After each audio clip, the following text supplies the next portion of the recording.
Good afternoon. Welcome to the seminar, which is going to be streamed for the NUPI YouTube channel.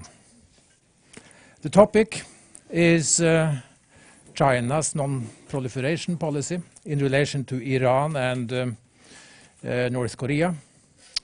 The occasion is this book by Henrik Hiem on that topic, China's non-proliferation policies. The book also includes the case of Pakistan, which is a unique case of direct weapons support.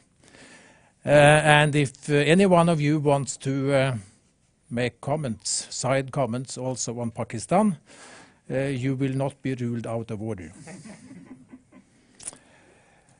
Henrik Hiem joined the NUPI staff last autumn and is today leader of a new major NUPI research program on strategic stability in Asia, where 6 of the 9 nuclear weapon states are present, the others being France, the UK, and Israel. Enhancing strategic stability in order to reduce the risk of nuclear war may be as close as you can come these days to something consensual in the nuclear field. And the project then aims to generate insights on Asian dynamics and to discuss ways in which the risks involved can be better managed and reduced. Henrik is going to speak for 30 minutes. He will be followed by 2 comments from Målfrid Braut-Hegghammer, the University of Oslo, Ian Bowers from the Institute for Defense Studies. I will then moderate a discussion between the 3 of you before we leave the floor for the audience. For all of you to ask questions, make comments the way you wish. That being said, Henrik, the floor is yours.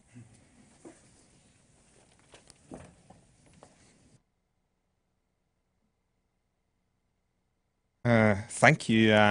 Oh, that's mine. Thank you, Sverre, and thank you everyone for coming.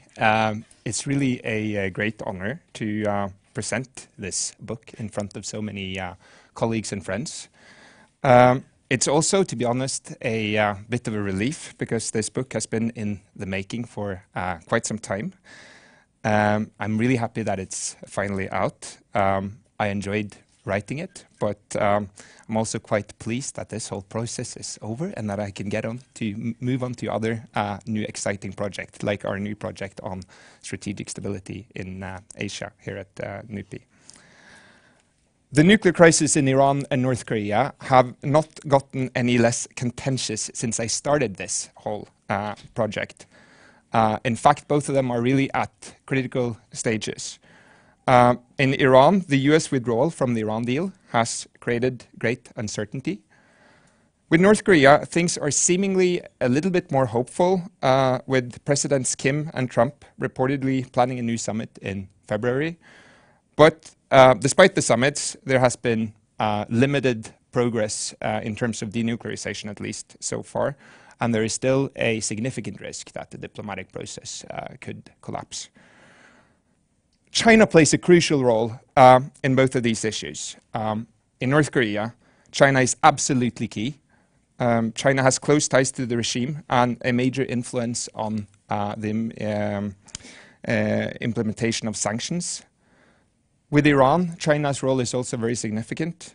China was part of negotiating the Iran deal, and it has strong economic ties to Iran. In the past, China has also been a supporter of the Iranian nuclear program, as well as its missile program. To understand China's current policies, there is a need to understand the history of its engagement with these 2 issues. These are not new issues. China dealt with the North Korean nuclear program for large parts of the Cold War, and it's been an important player on the Iran nuclear issue for 3 decades. And that history is what I explore in the book. The book is, as I mentioned, 3 sort of in-depth case studies of China's approach to Iran, North Korea, and Pakistan and their nuclear program. The book is based on a broad array of sources, interviews with experts and former officials in China, interviews with officials and experts in other countries, Chinese language source materials, declassified archival material, and other sources. And what really struck me as I was writing this book is that there's been this continuity in Chinese policy. The same key factors have in many ways continued to influence how China views the nuclear programs in these states. Before I get into the details of the Iran and North Korea cases, I want to say something about the larger story here, because by studying how China approaches the nuclear programs in North Korea and Iran, as well as Pakistan, this book also explores a broader issue, which is how China approaches the spread of nuclear weapons, how China views nuclear proliferation. And this has been a really contested issue among academics and policymakers also. In the academic debate, you can identify 2 sort of broad camps, and I call them skeptics and optimists.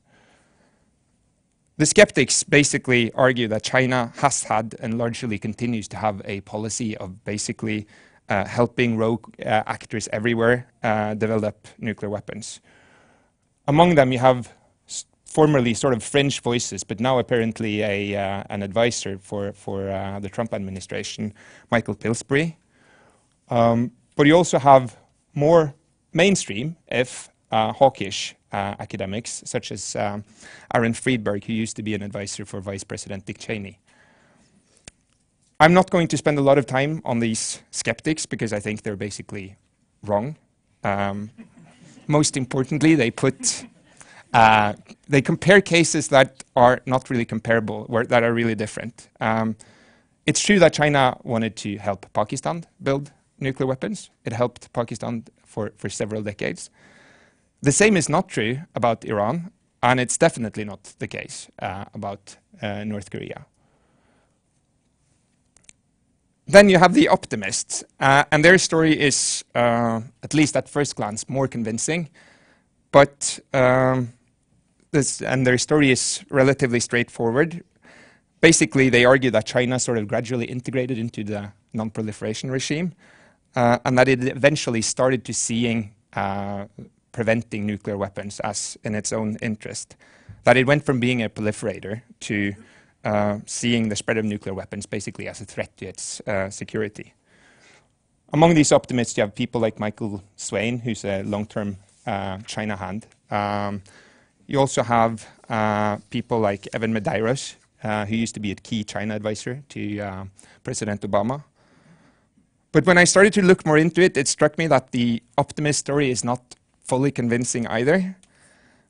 Most importantly, the idea that there was a sort of change in thinking in China about the spread of nuclear weapons is not all that convincing. I find that it has been very much dependent on sort of context. In some cases, China has always regarded a nuclear proliferation as a problem, in the North Korea case in particular. In others, such as with Iran, China has been rather indifferent. And as mentioned with Pakistan, China has sort of continually tried to help Pakistan develop a nuclear arsenal. So the core message of the book is basically that China's attitude towards the spread of nuclear weapons is strategic, calculating, largely based on sort of balance of power concerns. Strategic interests and norms are the key to understanding Chinese policy. I want to add and really emphasize that I think that is the case for other great powers too. I mean, the US talks a lot about non-proliferation norm, but if you look at the US track record, I mean, the US has been selective too. I mean, the Israel case is an obvious one. You have also cases such as the US-India deal, which really broke with, in many ways, long-standing non-proliferation norms for sort of pragmatic reasons. Great powers frequently ignore non-proliferation norms if they come into conflict with other major interests. And what do I mean when I say strategic and pragmatic? Which concerns have shaped China's policy towards individual states such as Iran and North Korea? In the book, I try to develop a theory about what shapes states' approach to potential proliferators. I apply it to China, but I think it may have relevance to explore other states and their policies too. I will not get into details about the theory, but to put it simply, I argue that there are three broad sets of factors that have shaped Chinese policy. That's what effect does the nuclear program have on China's security environment? More specifically, can a state developing nuclear weapons lead to sort of a chain reaction where rivals of China also develop the bomb? Or can it lead to other states adopting shifts in their military policies that are bad for China, such as missile defense? The other major factor is the strategic value of the potential proliferator. How important is that proliferator to China? And the third one would be external pressure. To what extent does Chinese ties to a proliferator generate external pressure, and particularly from the United States? Let me get into some of the specifics so I can illustrate what I mean by this.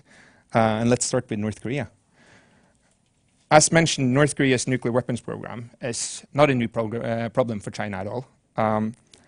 North Korea has expressed an interest in nuclear technology since its founding, really, since the 50s. And in the mid-70s, it started pursuing nuclear weapons in earnest. At several points during the Cold War, the North Koreans also approached China and asked for help with its nuclear program. Kim Il-sung approached Mao at least 3 times, and every time Mao said no. Throughout the Cold War, China also refrained from providing any sort of substantive missile assistance to the North Koreans. And this policy has continued after the Cold War. There's little to suggest that China has intentionally provided North Korea with nuclear or missile assistance of any kind. There are some examples of Chinese technology making its way into North Korea, but I argue that that's mainly because of export control failures and smuggling. It's not intentional support from the Chinese. And if you think about it, this non-support policy is kind of striking because during the 80s and 90s, the Chinese transferred nuclear and missile technology to a lot of states, particularly in the Middle East when it came to missile technology. So, I mean, the bottom line is quite simple, in my opinion. China has never really provided material assistance to North Korea because it doesn't want North Korea to develop nuclear weapons. Why is that? And here I get into the factors that I mentioned. Basically, North Korea's nuclear program has always been bad for Chinese security. China has been nervous about other countries following suit, Japan, South Korea, or even Taiwan, which would be terrible for the Chinese. North Korea's nuclear weapons program also affects the military policies of other actors in the regions, as well as the US. It gives supporters of missile defense stronger arguments. China doesn't like missile defense very much. It strengthens proponents of a more robust military capability in places like Japan, perhaps even more offensive type of weapons such as long-range strike capabilities, which China doesn't like very much at all. It bolsters US alliances with Japan and South Korea that China would like to weaken. And all of this is bad for the Chinese. And by the way, things get particularly bad in periods when there are a lot of tensions, such as when the North Koreans conduct nuclear and missile tests. Even if China has refrained from providing material support, it has engaged in a policy that I call sheltering. China has basically protected North Korea politically and economically from the negative repercussions of its nuclear program. And this sheltering strategy has been consistent since the first nuclear crisis, at least during the early 90s. And throughout this crisis, China's main priority was to prevent any sort of sanctions that could affect stability in North Korea. China was more active during the so-called second nuclear crisis and during the six-party talks, but still history largely repeated itself. China's main priority was to protect North Korea. Denuclearization ranked second. These trade figures sort of illustrate what I'm talking about. From around 2003, and this was when the six-party talks process started, China engaged in this sort of massive economic engagement campaign. And that was largely to increase its influence, but also to protect the North Korean regime. And also China has continually protected the North Koreans from sanctions. It has agreed to several of them, but it's at the same time sought to water down sanctions and protect North Koreans from the worst. That is sort of a consistent pattern throughout the 2000s. Why does China protect North Korea? I argue that it's because of its enduring strategic value. It's been said many times, but it's still true that China doesn't want chaos in North Korea. It particularly doesn't want a reunified Korea allied to the United States. It wants to keep North Korea as a counterweight to US influence. There is a dilemma with this, and that is the trouble with the sheltering policy is that North Korea knows that China doesn't want instability, and therefore it also knows that China is not only going to punish it for a little while. If it does something provocative, it's not going to push North Korea too much. So in a sense, North Korea's weakness is sort of its main strength vis-a-vis the Chinese. And the North Koreans really know that, and they take full advantage of it. It also causes a lot of tensions with the neighbors. The sheltering policy generates basically unhappiness in particularly the US, but also in South Korea and Japan, that accuse China of not doing enough to stop North Korea. And because of this reason, I mean, North Korea has been a really divisive issue in China. There have been some major debates about North Korea policy in China, even some quite outspoken criticism from academics and others about government policy. They basically complain that North Korea is playing China for a fool. This headache has also led to sort of shifts in Chinese policy. After major North Korean nuclear tests, China has often decided to get tougher with the North Koreans, only to soften up later. And particularly from 2013, the Chinese leaders were really furious with the North Koreans because they engaged in a lot of nuclear and missile tests. And relations got really cold, as you can see from the graph there. But despite all of this, China has never really abandoned its policy of sheltering North Korea. Even in 2017, fall 2017, when China agreed to harsher sanctions than it has ever before, I would argue that it continued to protect the North Koreans. If things get out of hand economically, I think China is going to step in and keep the regime alive. Despite all of the problems that North Korea is causing for China, this perceived sort of strategic value of North Korea continues to loom large. I'm going to get back to what that means for the current situation later. Moving on to Iran, the dynamic with Iran is very different. Unlike North Korea, China has actually provided quite a lot of material assistance to the Iranians historically. In 1985, China signed its first nuclear cooperation agreement with Iran. From the early 1990s, China emerged as a key supplier to the Iranians. China agreed to build several research reactors and other nuclear facilities in Iran, and it also provided quite a bit of missile assistance to Iran. It's important to note that this support was legal and dual use, at least ostensibly civilian. It didn't break with any international treaties or regimes that China was bound by. But at the same time, some of the transfers suggest that the Chinese were somewhat indifferent.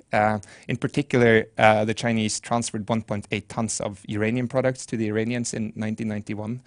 And it should have occurred to Chinese leaders that that material could be used for relatively sensitive fuel cycle experiments. Why did the Chinese support Iran? Partly for financial reasons. It made money out of these exports. But China also had political and strategic reasons. During the 90s, China was relatively isolated after the whole Beijing massacre, and it sought new partners. It also had an interest in helping Iran develop as a regional power and keep the US occupied in the Middle East. In addition, China has never really seen Iran's nuclear program as much of a threat. Unlike the United States, China was not convinced that the Iranians had any intention of developing a bomb program, at least initially. And even if Iran did, China perceived Iranian nuclear weapons as an issue of sort of secondary importance.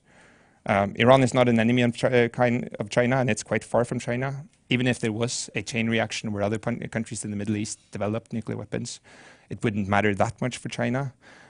It's a bit of an anecdote, but I remember one Chinese Middle East expert who basically told me, I'm paraphrasing, but he said, look, we're surrounded by nuclear weapon states. We have 4 on our border, and we have the US that can strike us from anywhere. Iran doesn't matter that much for us. It doesn't make much of a difference. So at the same time, the nuclear cooperation with Iran generated a lot of tension with the US, and from the mid-90s onward, the US made a lot of efforts to make the Chinese completely halt all of its nuclear cooperation with Iran. In 1997, they succeeded. The US managed to make the Chinese promise to stop all nuclear cooperation. Bear in mind again that this nuclear cooperation was legal. China was not doing anything that broke any international obligations. So I argue, and I talked to some of the people who negotiated this, that this was basically an instrumental decision by the Chinese. The US was pressuring China, and China ultimately saw ties to the US as more important than ties to Iran. It was basically sacrificing Iran. All of this may seem like sort of remote history, but much of China's reasoning about Iran during the 2000s and today is shaped by the same concerns as we saw during the 80s and 90s. China still doesn't see Iran's nuclear program as much of a threat. Iran continues to have a certain strategic value to China. It's an important source of oil. It's also still useful as a source of sort of strategic diversion. It keeps the US occupied and hence its focus away from East Asia. But relations with the US are, at the end of the day, more important than relations with Iran for the Chinese. We've seen this playing out on sanctions. China has attempted to protect Iran from sanctions, often in cooperating with the Russians. But in the end, China has generally reluctantly agreed to several rounds of sanctions, mainly because of US pressure. And the Chinese have also quietly observed US unilateral sanctions even. China was really unhappy when the US announced unilateral oil sanctions during 2011, but they quietly agreed to reduce their oil purchases. That's the dip you see in the curve there. That is basically US sanctions. So what does this imply for China's position on the Iran nuclear deal? The details of China's negotiating position is still murky, but I make the following case in the book. China tried to balance relations between the US and Iran here too. It played to play a role sort of as honest broker, but in the end its role in the negotiations were relatively limited. Whether China actually wanted the Iran deal is a bit of a different issue. They say they do, but and many analysts have argued that the Iran deal was a really, really good thing for China because it opened up possibilities for investments and whatnot. But even if it was on balance, I think people have overlooked some of the potential negative effects it had on China too. Before the Iran deal, Chinese companies were basically able to engage with Iran without any sort of competition. And the Iran deal also lowered tensions. And as mentioned, tensions between the US and Iran is not necessarily a bad thing for China. Let me wrap this up and get to some of the implications about this for the current debates that we have about North Korea and Iran. Starting with Iran, I mean, Chinese policy is quite consistent. China supports the Iran deal. It's critical that the US wants to withdraw from the deal.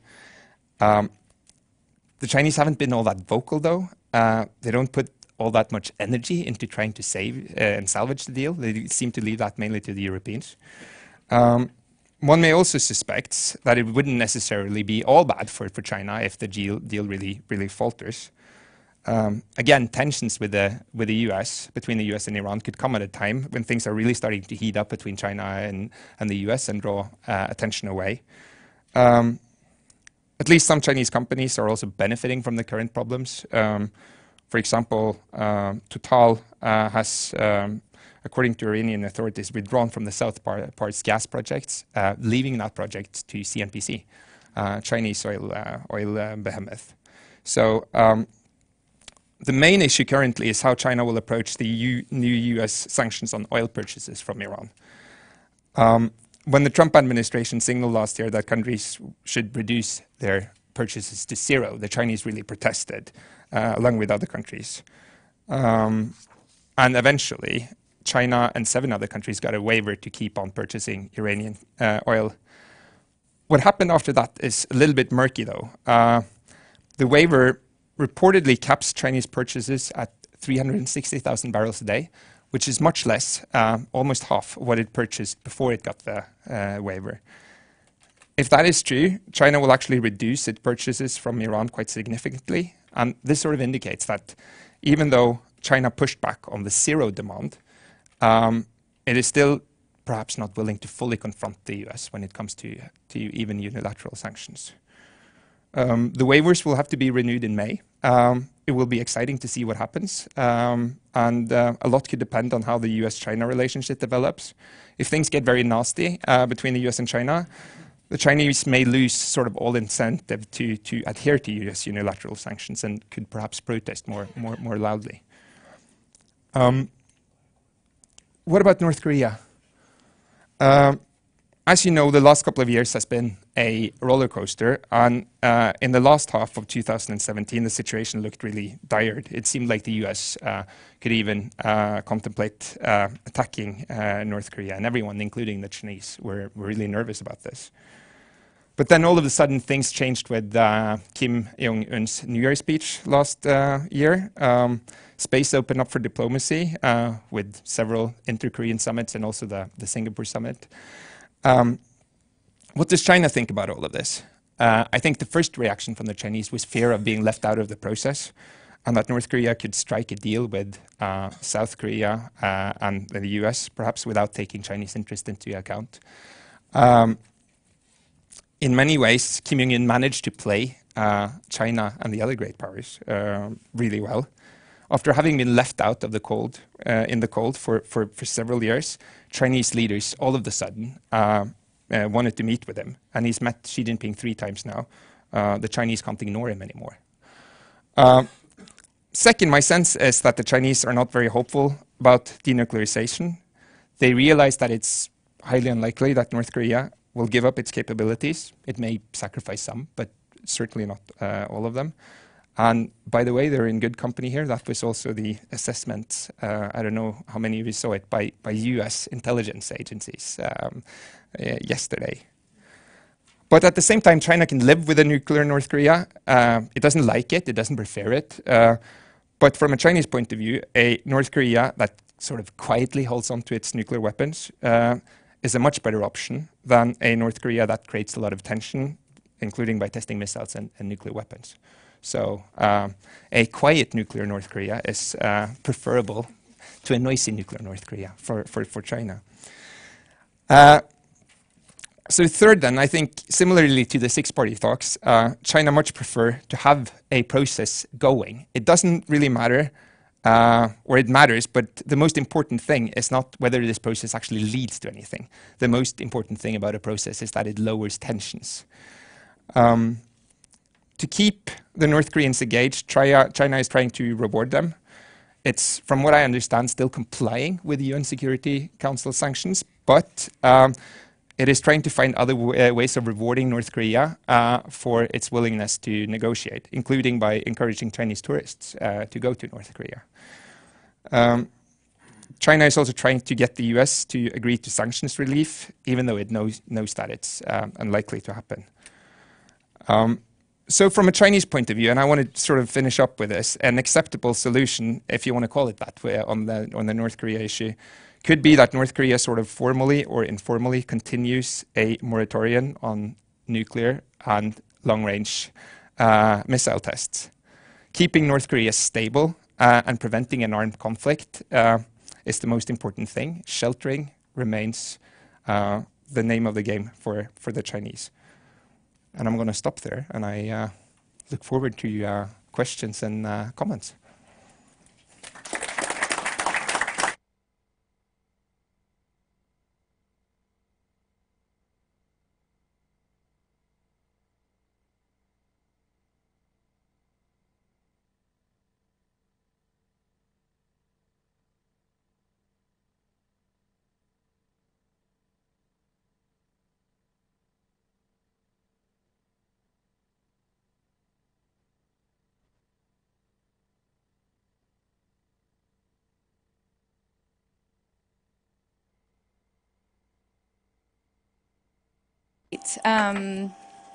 Thank you so much for inviting me to this event. And first of all, huge congratulations, Henrik, on your achievement.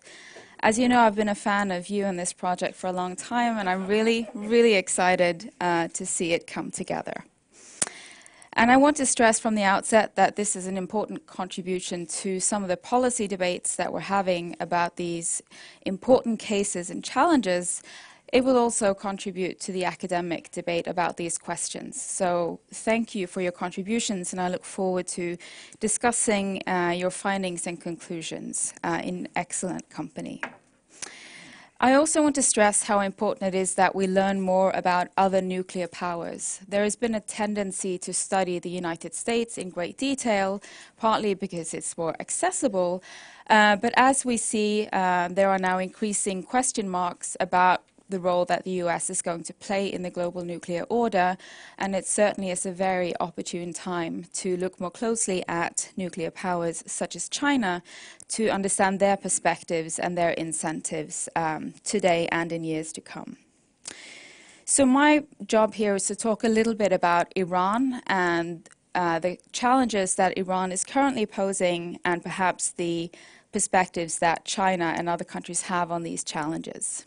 And I fully buy your arguments, but I will take this opportunity to maybe challenge some of your predictions and see where our discussion takes us on that.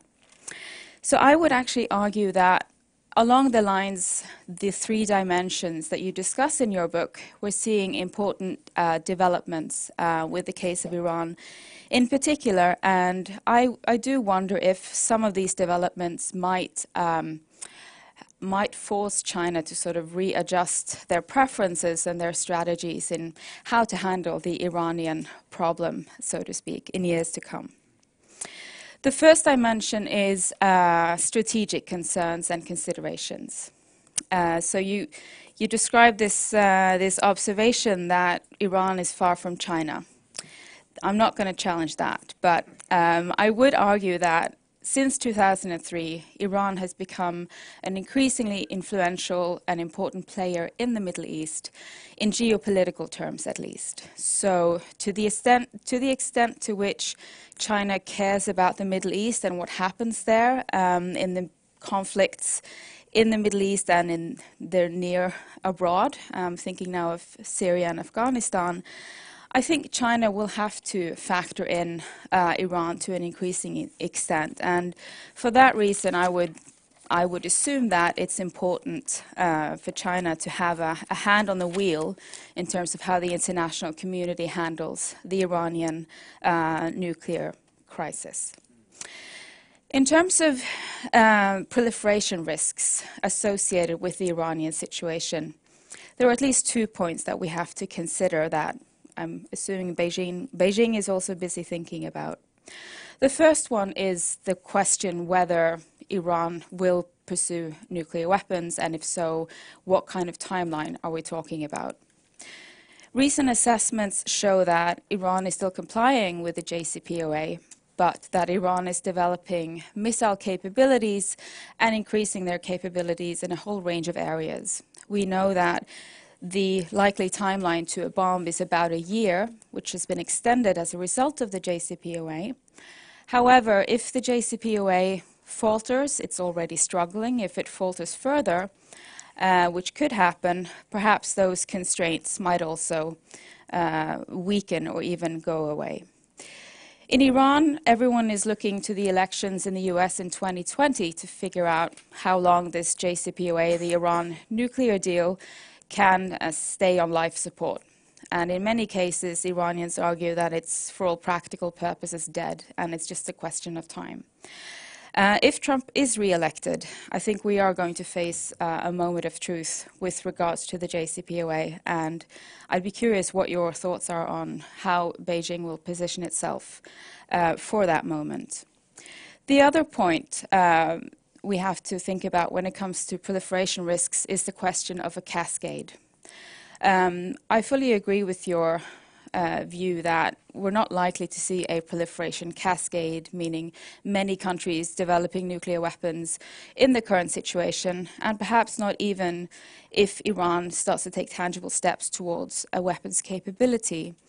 However, I do think we need to worry about a country like Saudi Arabia and to take that risk seriously that Saudi might move towards or start signaling a desire to move towards some kind of weapons option.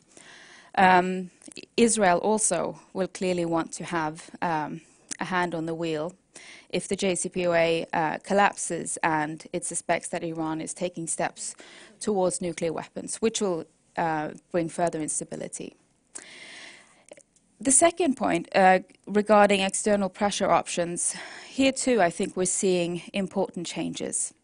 I'm really not that optimistic that this balancing approach China has preferred between Iran and the US is going to be viable. And my concern is that the US has made it impossible for all practical purposes. Europeans are now in a squeeze, being pressured by both Iran and the US. They are trying to work around the secondary sanctions issue. Whether they can in a way that satisfies Iran, I'm quite skeptical, but we can certainly talk about that. But the relationship between the US and China is also changing. So it seems to me that Iran may no longer really be in a position to pursue a sort of a balancing approach, and I'd be curious on your thoughts on that. And finally, you talked about norms and China's views on non-proliferation norms. I think this is a really interesting and important question, and it seems to me that the global non-proliferation regime normative constraints against spread and use of nuclear weapons is being weakened. It also seems to me from what you're arguing that China has really benefited from this order. It's not good for China if this collapses further. And so my question is, what is China going to do if this trend continues? How will China step up or try to salvage the parts of the nuclear order that works for China in years to come? So again, congratulations and thank you for your excellent book, and I look forward to the discussion.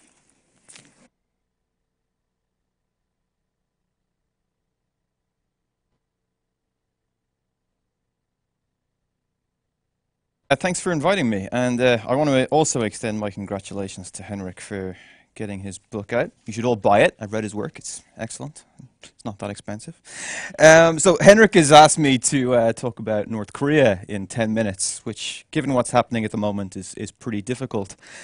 I also, I agree with a lot of what you said, but I also kind of challenge some of your conclusions. I'd hope to push you on some of China's perspectives on North Korea a little bit. But what I'm going to do today is channel Donald Rumsfeld a little bit and look at some of the knowns that we have and the many, many, many known unknowns that we have. So when it comes to North Korea, the major problem is there are very, very few knowns. What we know. We know they have a nuclear program. We know they have a missile program. We know that they have the ability to detonate a nuclear weapon and maybe a thermonuclear weapon, but there is debate over that point. And we know that they have an efficient and probably proven short and intermediate range ballistic missile program. And we know the rest of the world is not particularly happy about it. But after that, we don't know that much for sure. What we do not know is how many nuclear weapons North Korea has. Somewhere between 20 and 200. The US government is saying about 50 or 60 right now. We don't know if North Korea can deploy these nuclear weapons in a time of war. We don't know if North Korean missiles will be able to reach the United States, although a most recent US report from last year said North Korea is nearly, if not already, capable of striking the US. Many analysts disagree with that assessment. And I was hoping to go into a little bit of what China's view of what North Korea's nuclear capability is. Does China think North Korea is a threat? And I think it's an important perspective in this discussion. The next unknown is, why does North Korea want to have nuclear weapons? The Americans, because they're the Americans, will assume it's about them and it's strategic deterrence, regime survivability, and that's very plausible. North Korea is an extremely weak country. During the Korean War, it was, I think, 85 to 90% of the structures in North Korea were destroyed. And that's in their strategic culture. They're surrounded by countries that are more powerful than them. So having a nuclear weapon for them ensures regime survival. But also, there is a strong argument to make that a nuclear weapon deters China. North Korea's conventional capabilities, 70 to 80% of their military is aimed south. It's forward deployed within 50 to 60 kilometers of the DMZ. China could walk in the back door of North Korea tomorrow with its conventional military, and North Korea would not be able to stop it. And it's no surprise that North Korea's nuclear program started at around the time that China's engagement with South Korea and the US and all of these other countries grew. So we have to bear that in mind. And again, I wonder, does China view this as a serious problem or not? And then, of course, there's the other reasons why some people would say North Korea wants them. If you talk to some hawkish people in South Korea, it's about escalation dominance. The ability to provoke South Korea, the ability to attack South Korea and use its nuclear weapons to prevent a response. So it's an offensive meaning. And again, I'd be very curious to see what China has a view on that, because that would be very destabilizing for them. And then there's the other reasons, internal signaling, of course, as a bargaining chip in negotiations, and as a decoupling tool, trying to force a wedge between the US and South Korea. That I think China would be pretty happy with. The next unknown, or I think probably it's pretty known, is will they give them up? There are three schools of thought. The first one is yes, of course they will, in exchange for economic incentives or sanctions relief. This is the smallest school. Very few people actually think about this in real terms. Denuclearization is not going to happen. I can say that now, in the short term anyway. President Moon of South Korea will tell you it will over the longer term. But again, it's very uncertain. The second school is partial denuclearization. And I'll talk about this a bit more in a minute. But Henrik mentioned the US threat assessment that was released last night. I'm just going to read it here. And the US intelligence agencies say, "We continue to assess that North Korea is unlikely to give up all of its nuclear weapons and production capabilities, even as it seeks to negotiate partial denuclearization steps to obtain key US and international concessions." So the US thinks that they might give up some capability, but keep some others. And I know South Korea is very fearful that Trump will accept North Korea giving up ICBMs, but will be allowed to keep its short-range and medium-range capabilities. And then there's the other school, which is never. They will never give up anything. It's too important. They've invested too much in it. And nothing the US can give North Korea will be sufficient. And then in an imaginary scenario, we have to ask, what could be given? And again, I'd like a bit more information on what China's role would be in helping any bargain or kind of deal that Trump or the US might come up with. We know North Korea wants sanctions relief. We know they want economic investment, but that's easy. That doesn't cost anyone anything. It's an advantage for companies in the US, in China. That's what they want. But North Korea also wants security guarantees. What does that mean? Nobody knows. Well, we do know a little bit, but not much. Potentially, they want the end of the US or OK alliance, or South Korea alliance. Very, very difficult. And then there's this magic word, denuclearization. What does North Korea mean by denuclearization? And I'm going to read this was a statement from the North Korean government late last year. And it says, the United States must now recognize the accurate meaning of the denuclearization of the Korean Peninsula. When we talk about the Korean Peninsula, it includes the territory of our republic and also the entire region of South Korea, where the United States has placed its invasive force, including nuclear weapons. When we talk about the denuclearization of the Korean Peninsula, it means the removal of all sources of nuclear threat, not only from south and north, but also from areas neighboring the Korean Peninsula. That position has not changed in the last 20 or 30 years. So if North Korea has not changed its meaning, and this is an impossible give, what is the implications for China on this? So I'm just curious where that goes. So in this context, when you argue that there might be partial denuclearization or very little, Henrik's talked about China, but what does the rest of the community want in Asia? So let's talk a little bit about South Korea. It's a question of priorities and who's in charge. Right now, the Korean government has pushed nuclearization aside. They're doing kind of what China is doing and hoping to keep momentum going in talks. I think mainly because they are very fearful of going back to fire and fury. Let's keep this going. It gives the US little excuse to do anything. Okay? But over the long term, it is very likely you will see increasing push for a South Korean nuclear weapon capability. South Korea does not allow North Korea to have capabilities it does not have. 60% of the South Korean population wants a nuclear weapon right now.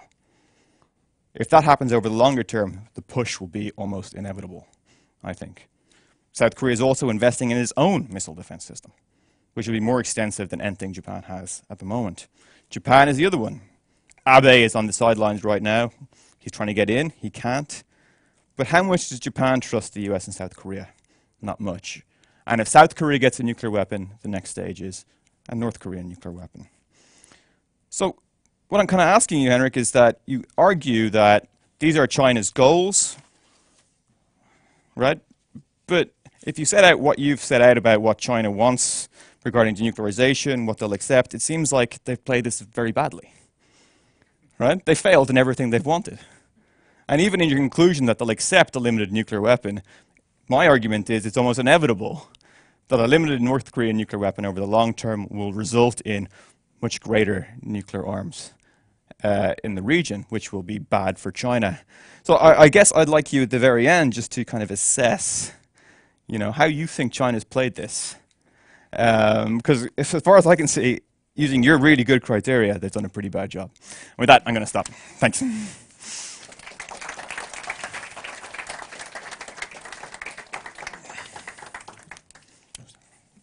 It's only fair, first of all, to give Henrik a chance to respond to questions raised. Yes. And thanks to both of you for excellent, very thoughtful comments and some hard questions, frankly. I think I'm going to go in reverse order and start with some of the points that Ian raised here. Because, no, I think you raised some excellent points.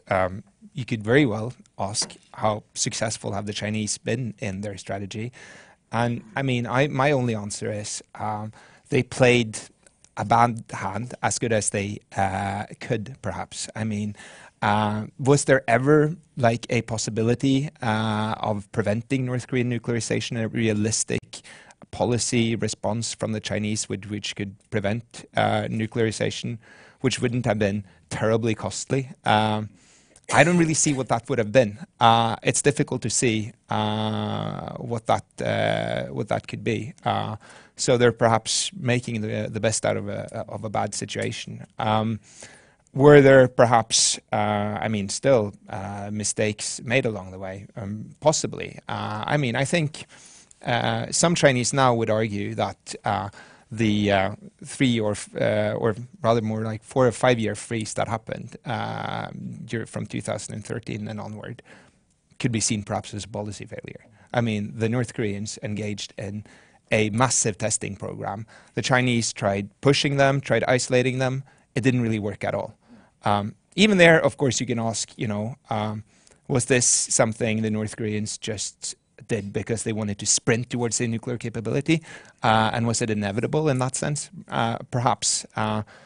But at least, I mean, Chinese policy in those years didn't really have much of an effect on North Korea at all. I think I want to get into also like the question of you raised about like escalation dominance. What does North Korea really want nuclear weapons for? I mean, I think that question is also very much related to the question of capabilities and the question of will they give them up and is partial nuclear denuclearization an answer? Like in escalation dominance sort of strategy would look much more sort of plausible for North Korea if it develops a large and more advanced arsenal, right? And as far as I see it, that is a good a reason as any for the Chinese to try to limit the North Korean nuclear capability, to try to keep it in check. And North Korea with a large nuclear arsenal, say building something like tactical nuclear weapons, developing like a really like a first-strike doctrine with nuclear weapons kept on high alert and that sort of thing, is much worse than a North Korea with a smaller nuclear arsenal that's mainly for deterrence. So none of those options are ideal, of course, but the latter one is obviously much better for China. On whether, you know, North Korean nuclear weapons are meant to deter China, perhaps some Chinese make that argument. I mean, you could make the argument also that the Chinese are sort of proliferation optimists in the sense that they think that, yes, okay, North Korea is deterring us, and that's not ideal, but they're never going to use their nuclear weapons because, I mean, that would be the end of North Korea. But in my opinion, that just adds yet another reason to, you know, why North Korean nuclearization is really bad for the Chinese. It limits the Chinese capability to project conventional power over North Korea. Yeah, then I guess finally on the partial denuclearization question, that is a third or a second school, but it's a relatively broad one. It could mean anything from, you know, fully halting capabilities at their present levels. I mean, there are many sort of different versions of arms control, if you want to call it that, because that's really what it is. You know, like trying to keep a cap on the capability. I think that's perhaps, I mean, really the sort of meaningful discussions going forward. You know, like are there meaningful limits you can put on the North Korean arsenal? And if there is a solution to the whole North Korean nuclear impasse, perhaps that is where it could be found. But I mean, that is still hugely problematic because, I mean, just sort of raising this issue in the US and in Japan and many other places too is really almost taboo. So it's a difficult sort of proposition. I'm not sure I've answered all of your question, but but that's at least some. On Iran, I think, I mean, how will Beijing position itself? I agree that there are, you know, and perhaps I don't take them adequately into account, some changes that have happened with China. Basically, I mean, as China develops as a global power, the Middle East is going to become more important for China. As China develops like global power projection capabilities also, it's going to perhaps change some of its positions on nuclear proliferation. I mean, I'm not saying that Iran doesn't matter at all for the Chinese, but it's still, at least up until now, continued to be very sort of tightly linked to its overall relationship with the US, and the US relations with the US has sort of always outweighed relations with Iran. But I take your point that the US is making it really difficult now to maintain that sort of balancing approach for the Chinese.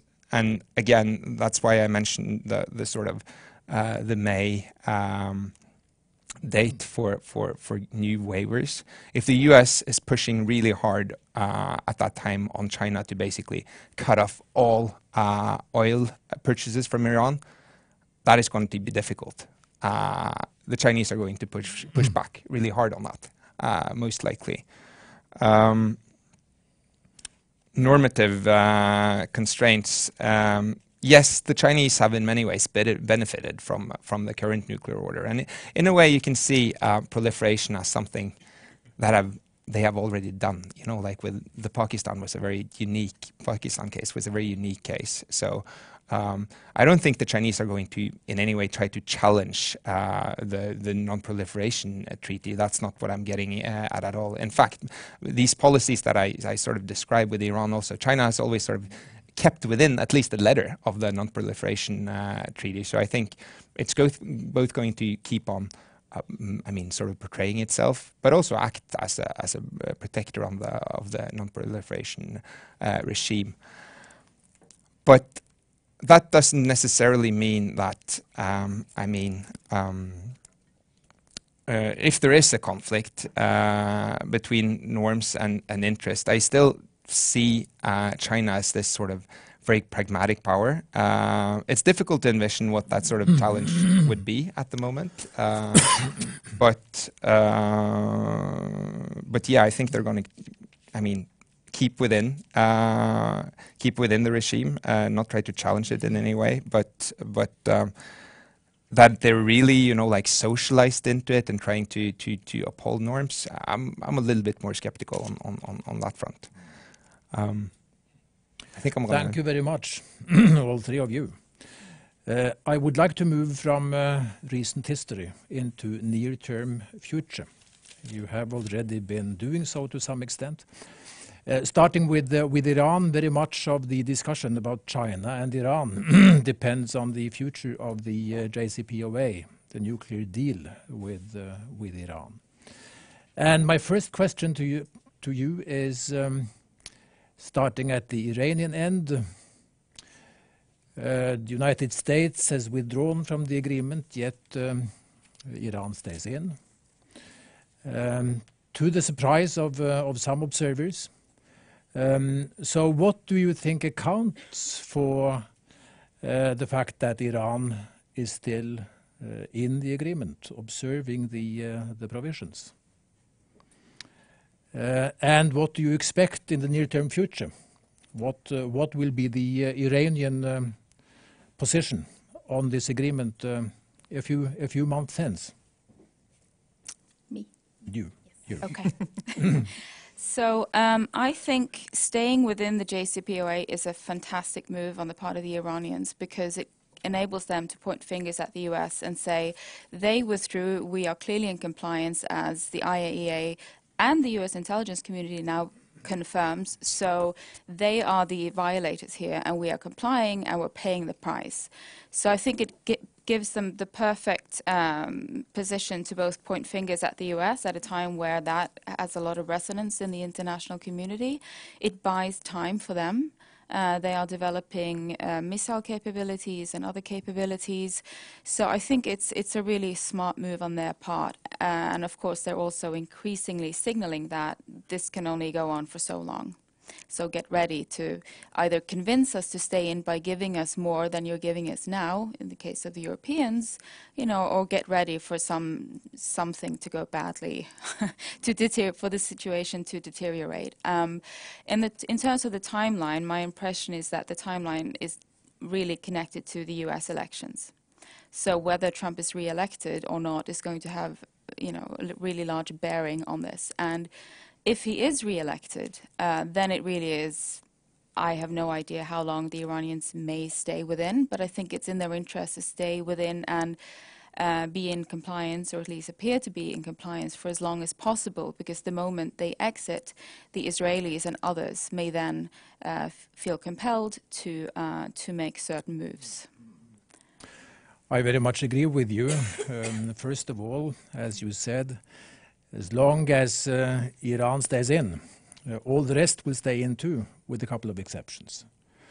And America first would be America alone. And secondly, Iran has some goodwill today because they stay in.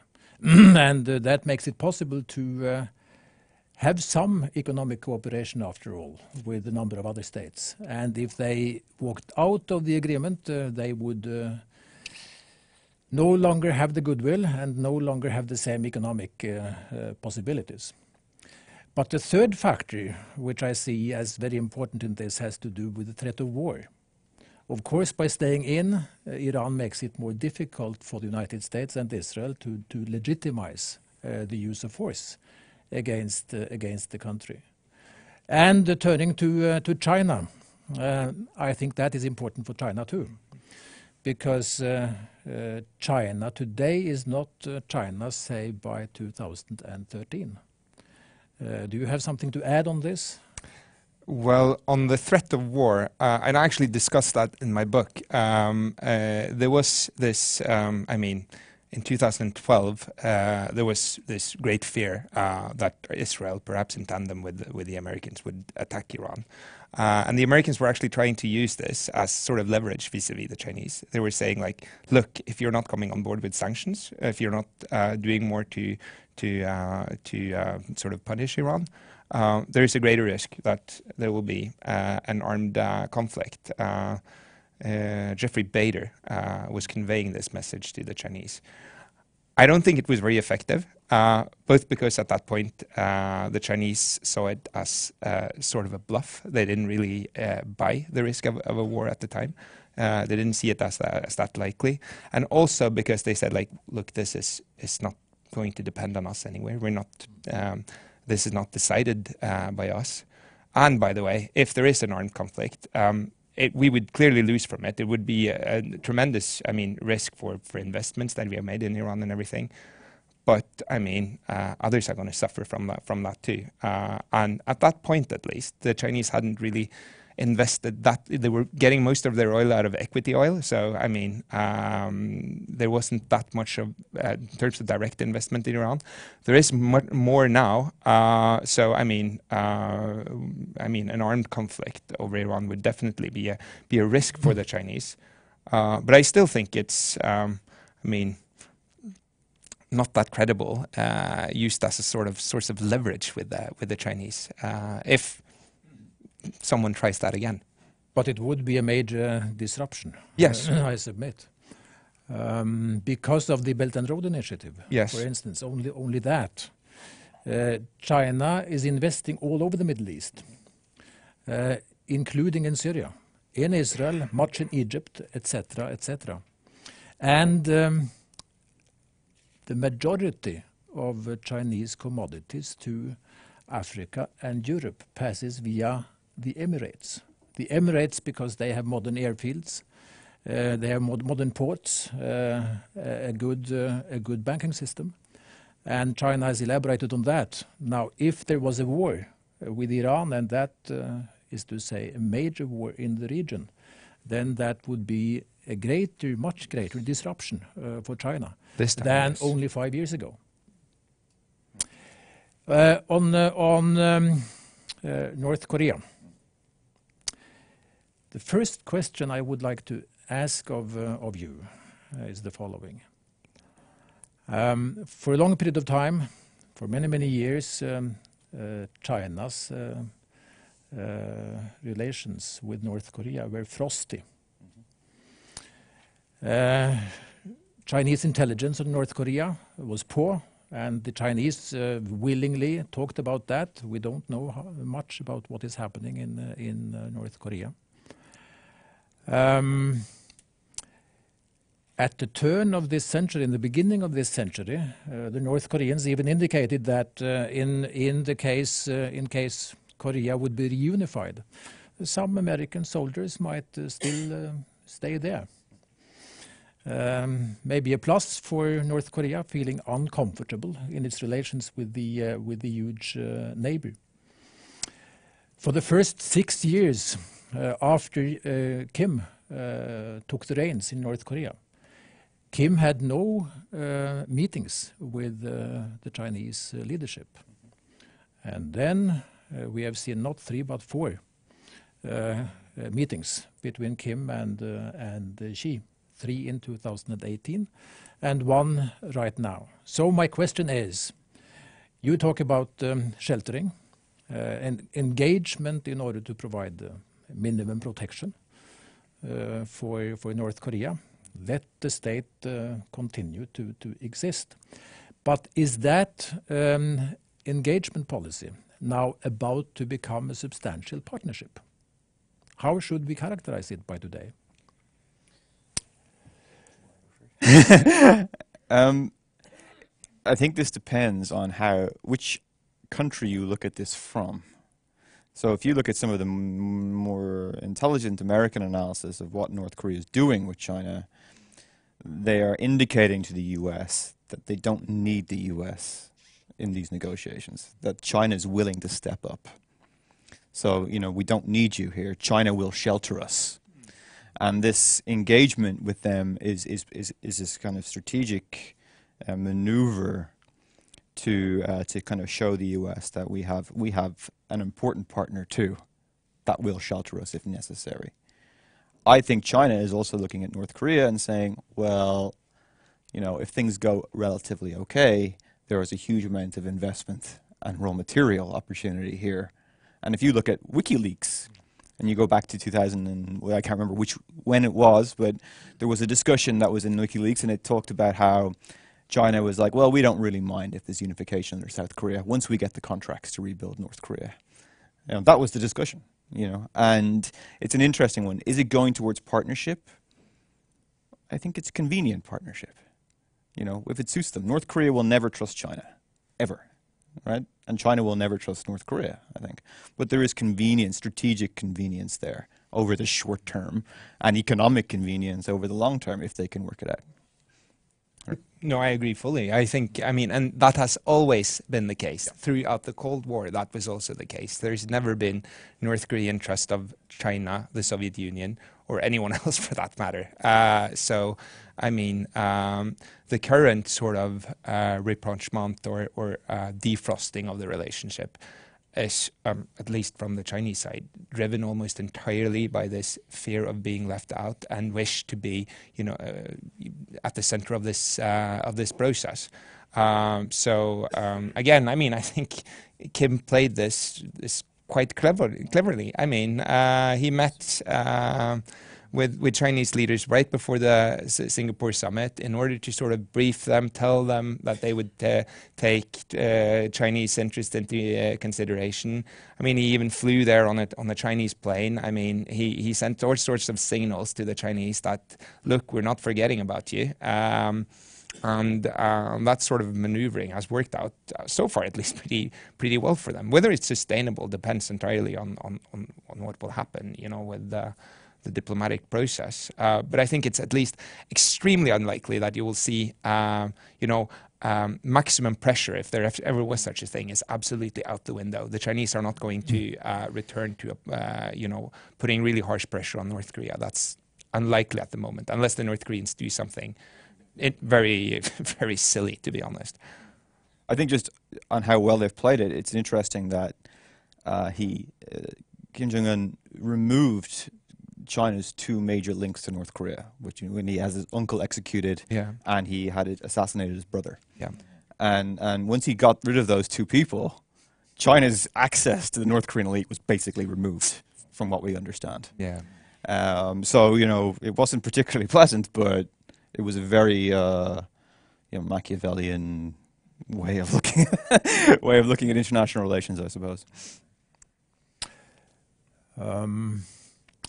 There is a factor which has not been touched upon, which is Russia, and relationship between China and Russia. is closer than at any time since the mid-50s. I saw yesterday that the CIA assessment is also exactly that, closer than ever since the mid-1950s. And obviously, there is coordination between China and Russia, both in relation to Iran and in relation to North Korea. And in relation to Iran, if you follow, for instance, discussions in the IAEA Board of Governors, Russia has the lead, and then China is following up from behind. And there have been indications that the opposite is the case in relation to North Korea. So what I'm asking is an assessment of that factor, that change of geopolitics, if you like.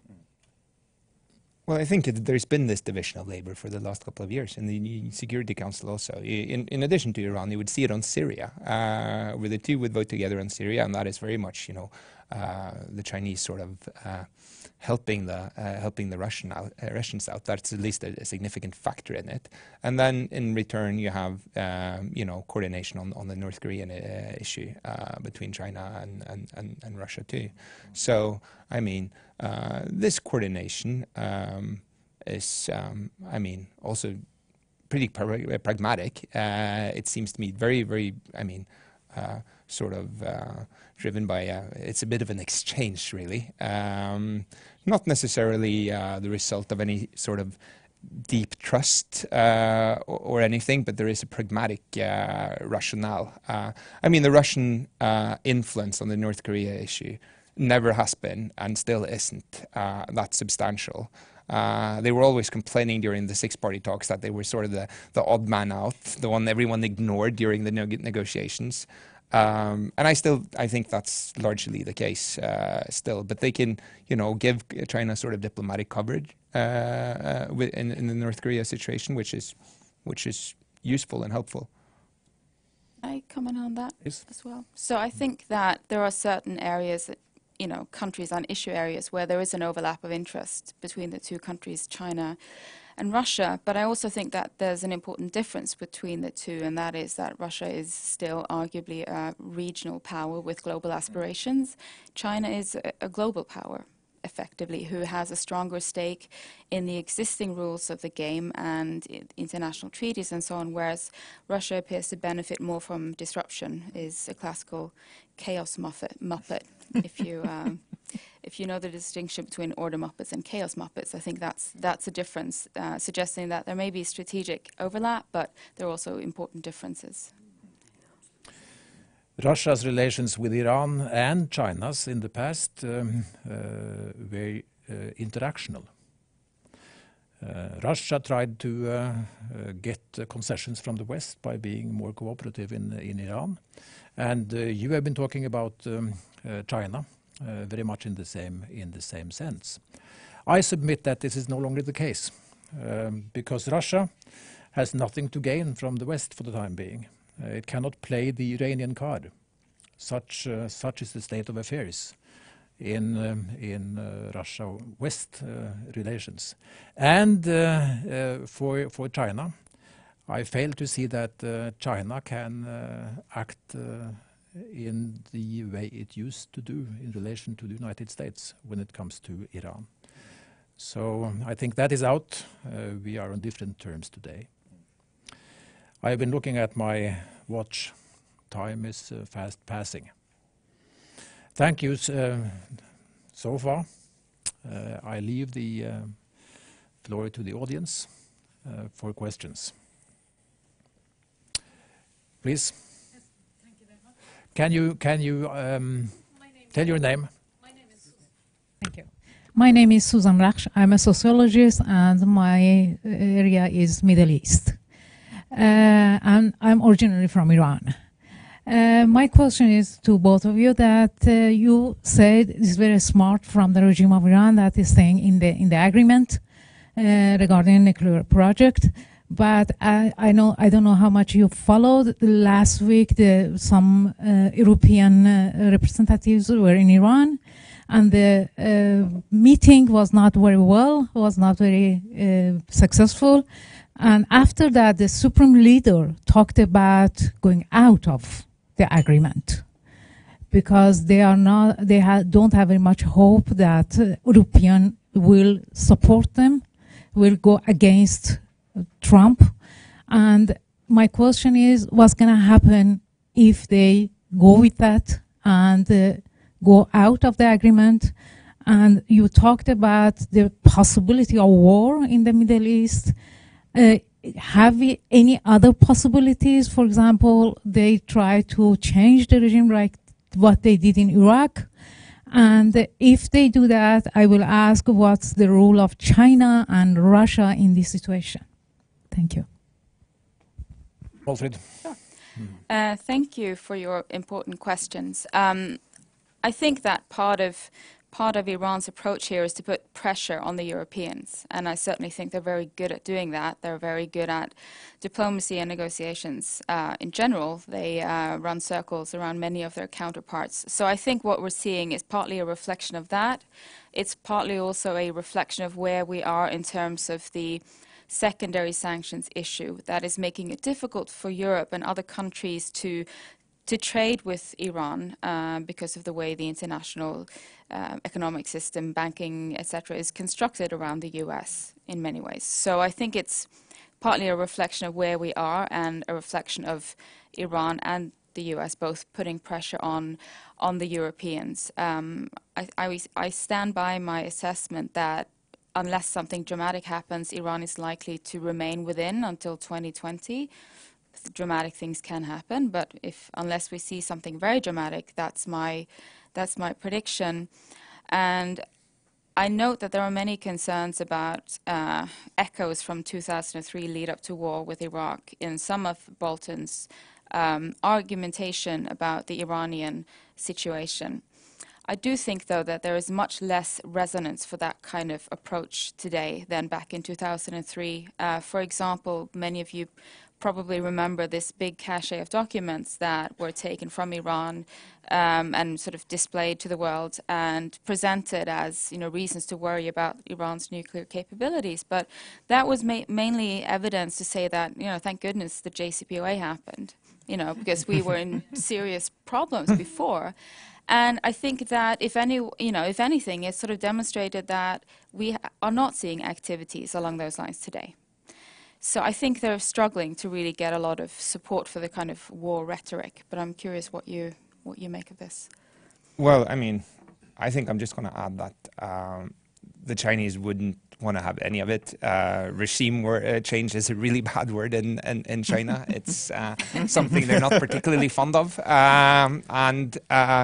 Their approach has always been to deal with whatever, regime is in place in Iran. That was true also prior to 79 and the Iranian Revolution. And they managed to make that transition incredibly well, by the way. They wouldn't want to have any part in any of that.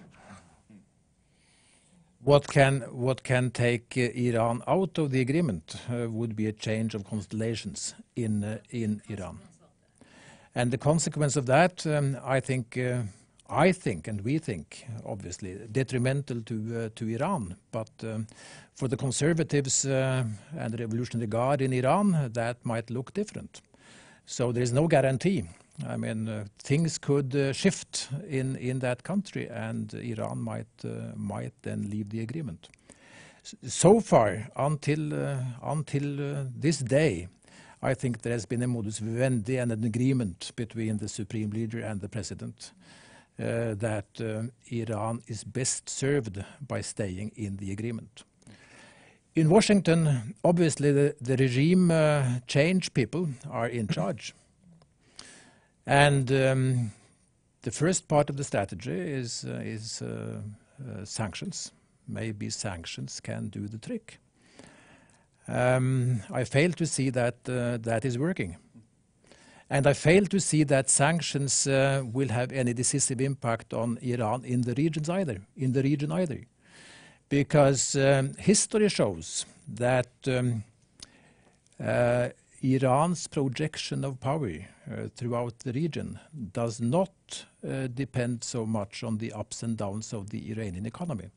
It depends primarily on how Iran perceives of its own security interests. If that doesn't work, sanctions, of course, the next step could be war. And the security advisor, Trump's, is known to be very hawkish and often falls down on the use of force in his thinking. And then the rumors have it that the president has said to him that, well, he recruited the man with one proviso: don't lead me into war. Next question. Yes, please. Stephen Gibbons, seismologist at NORSAR, monitoring nuclear explosions. You've talked a lot about the protection of China over North Korea, and so long as that persists, there's probably very little pressure for North Korea to do anything about nuclearization. Do you see any geopolitical change which could lead China to reduce that protection? What could lead China to desert North Korea? Do you see any path towards that happening? Deserting North Korea is hard to imagine, especially as China-US relations get really tense and the Chinese get even more sort of focused on keeping North Korea as a counterweight to the US. I mean, as that relationship and the whole rivalry is picking up, North Korea, if anything, sort of gains in value to the Chinese. That being said, I mean, there are, and I think, I mean, we've seen that before, you know, North Korean behavior does affect the extent to which China is willing to protect the North Koreans. As mentioned in 2017, they agreed to sanctions that, quite frankly, I mean, went much further than most people expected. You know, basically massive sanctions on North Korean exports, which created, you know, a lot of pressure on the regime also, which was noted and had an effect on the economy. Created a massive deficit vis-a-vis the Chinese. Which was hard for the North Koreans, and I think that was driven by, you know, the continuous drive towards nuclearization and all the tension North Korea caused. So basically, I mean, if North Korea engages again in a massive, you know, test cycle of missiles and nuclear weapons, for that matter, that will have an effect on China's, you know, the extent to which China is willing to protect North Korea. But giving it up, I think it's unlikely. Next comment. Yes. Name and affiliation. Thank you. My name is Ulv Hansen. I'm a lecturer at Soka University in Japan. So I have a question related to the 1961 Mutual Defense Treaty between China and North Korea, because there actually is such a thing. And I think even though that's often overlooked, because most analysts probably assume that China would not be willing to actually go to war on behalf of North Korea. So most people don't assume that that is actually in effect. But since you have plowed through so much material for your research on your book, did you come across any sort of debate on the status of the 1961 treaty and the degree to which China would actually follow up on that? Thank you. Let's collect a few questions. You, next. I get them. I work at KPMG now, but I used to work for The Economist in London, and I covered East Asia. So I have a question on China and its willingness maybe to take the mantle of controlling nuclear proliferation in its backyard in East Asia. And I rightfully agree with you on the fact that it's not in China's interest to have a build-up in military spending in Japan and South Korea. And I do think that in some ways, interests are very much aligned between China and South Korea and Japan, that everybody wants a quiet nuclear North Korea and not a loud one.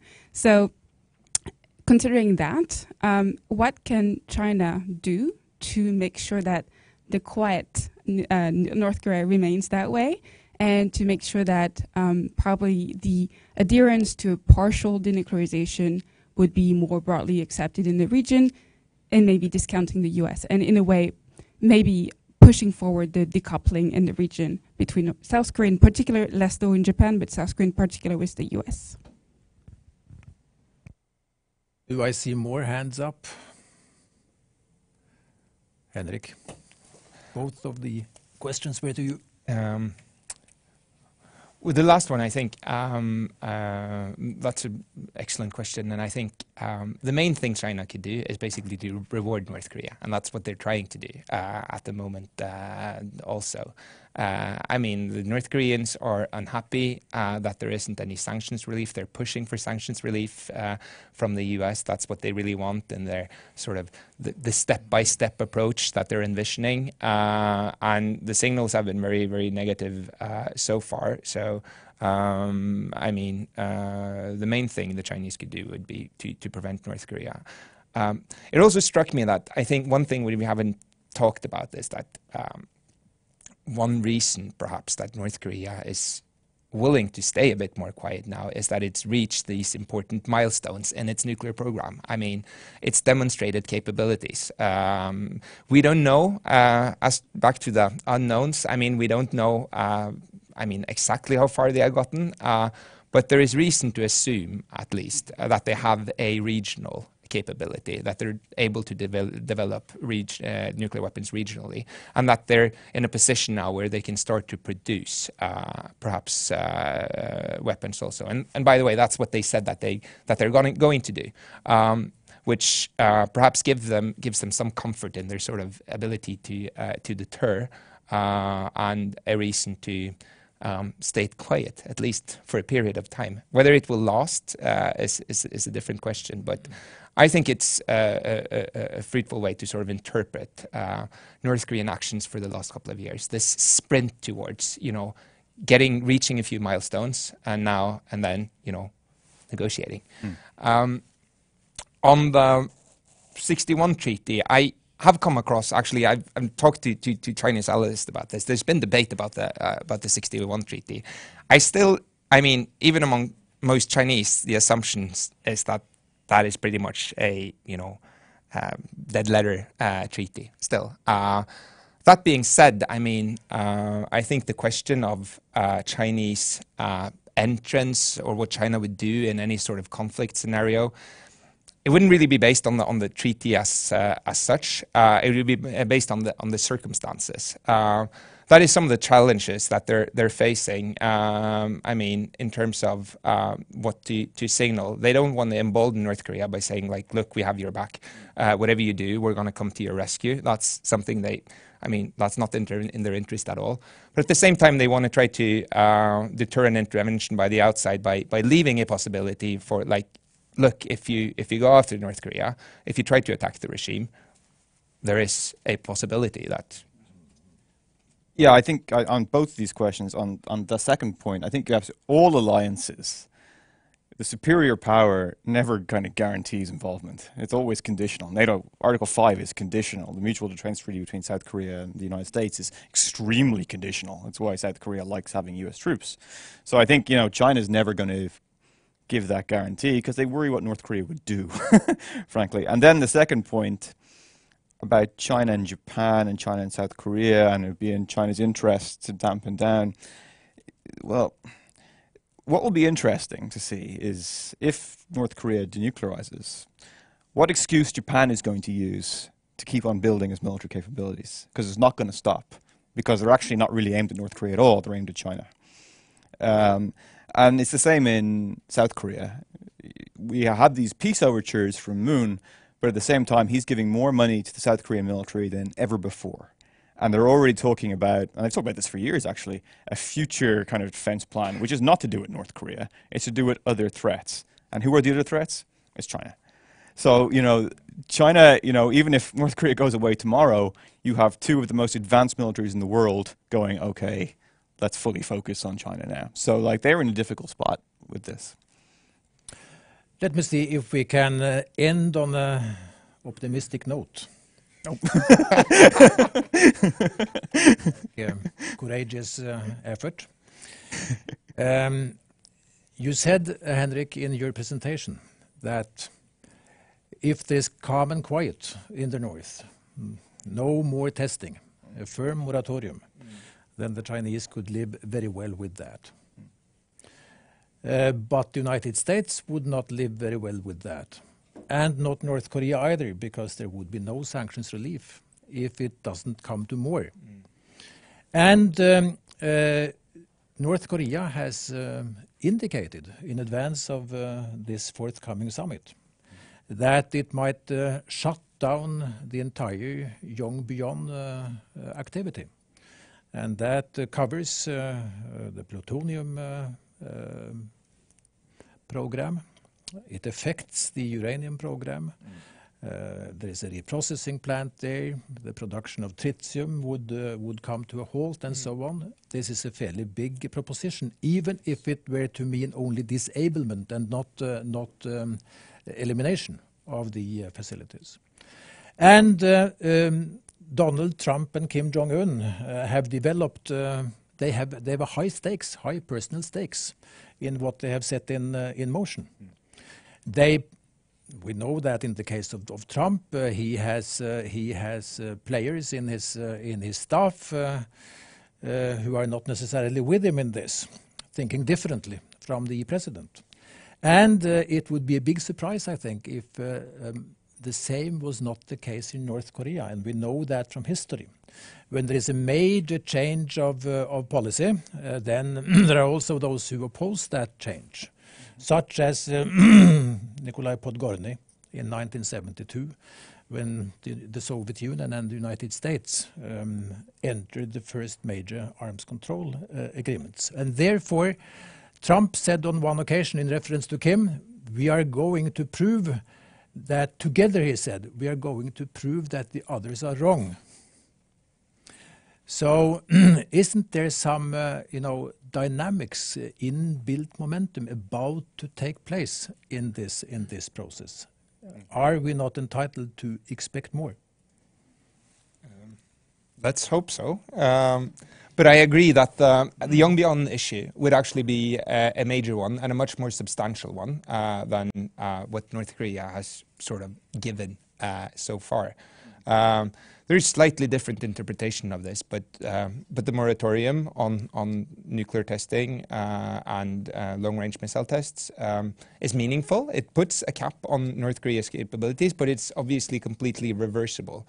Yongbyon would be a much bigger deal, and I think, Sigfrid Hecker also made that very same point, that, Yongbyon is a price, absolutely. It's not meaningless. Perhaps, but the signal from the North Koreans seems to be that what they were saying is that there needs to be reciprocal steps from the Americans if Yongbyon is really, if it was to be in play. So it would depend very much on whether the Americans would be willing to give anything. By the way, same Hecker also made an interesting point, which I think is worth just mentioning. The idea of a full declaration of all capabilities, which has been, a demand so far, is an absolute non-starter. That is going nowhere. That is basically equivalent to asking for a target list. So there needs to be a change in position if this is to go forward. Sorry. No, I totally agree. I think it is possible Yongbyon will be on the table. Last night, the North Korean media in the Rondong Shinmun said that if these talks are to go ahead, we need sanctions relief before they start. Yeah. And that's a non-starter for the United States. But that's how it went the last time, and then they came back and they pushed it on, and so we'll see what happens. I think Henrik's correct. It's what's on the table from the U.S. side, and not often enough do we have a discussion about what the U.S. is willing to give North Korea in exchange for these moves. There's also some suggestion amongst the more hawkish U.S. military is that Yongbyon is not that important anymore, and that there may be other facilities that we don't know about underground that that North Korea can use. Anyway, I don't know. I'm not an expert on that. But I agree. I think, we have to look at this. Something's happening here. And something important's happening between North Korea and South Korea that we've never seen before. And I think that is where the optimism should lie. And if Donald Trump, I was very optimistic when Trump came into power about this one issue. I thought if anyone was going to change it, it would be him. And talking is very good. It's better than not talking. And if it's giving cover for South Korea to engage North Korea, that is extremely positive from my perspective. And also, I think Trump said, a journalist asked him, well, if this doesn't work out, like, what will you do? Precisely because he has staked so much of his reputation on this working out. And I think he said something along the lines of, well, I would never admit that. So if they both agree to pretend it's all fine, maybe it's fine, at least for a while. So. Yeah. You can follow parts of this on Twitter.